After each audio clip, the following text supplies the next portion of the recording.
Министерот за внатрешни работи Панче Тошковски се надева дека Safe City ќе стапи на сила, односно дека казнувањето за сообраќајни прекршоци фатени на камерите ќе започне на 1 февруари. Тој вели дека пробната употреба на системот во Скопје во изминатиот месец придонело за намалување на бројот на сообраќајните несреќи и бројот на жртви и оти тоа е причина плюс за да почне системот да функционира.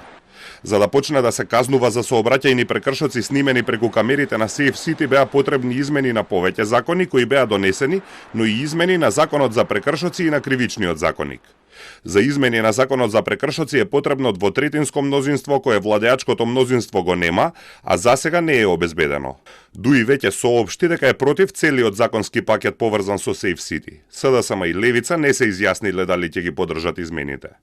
Тошковски вели дека од почетокот на пробната употреба на Safe City во Скопје во декември, бројот на сообраќајни несреќи е намален за 20%.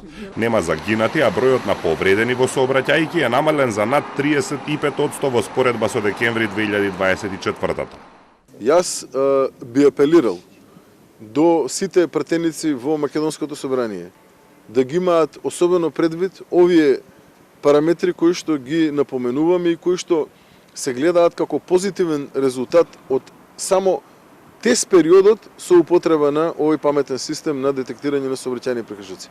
Доколку македонските граѓани покажуваат вакви резултати во позитивна насока само во рамки на тест периодот, јас сум сигурен дека пратениците ова ќе го имаат предвид и во иднините како ќе овозможат да ваков тип на еден паметен систем го имплементираме така што треба да го имплементираме, не само во рамки на тест период, и очекувам од сите 120 пратеници во рамки на Македонското собрание да гласаат позитивно.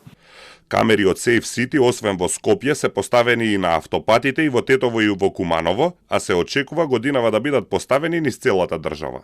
Од една страна, системот треба да ја зголеми безбедноста во сообраќајот, но од друга, постои загриженост од можни злоупотреби, прекумерна контрола и недоволни гаранции за заштита на приватноста.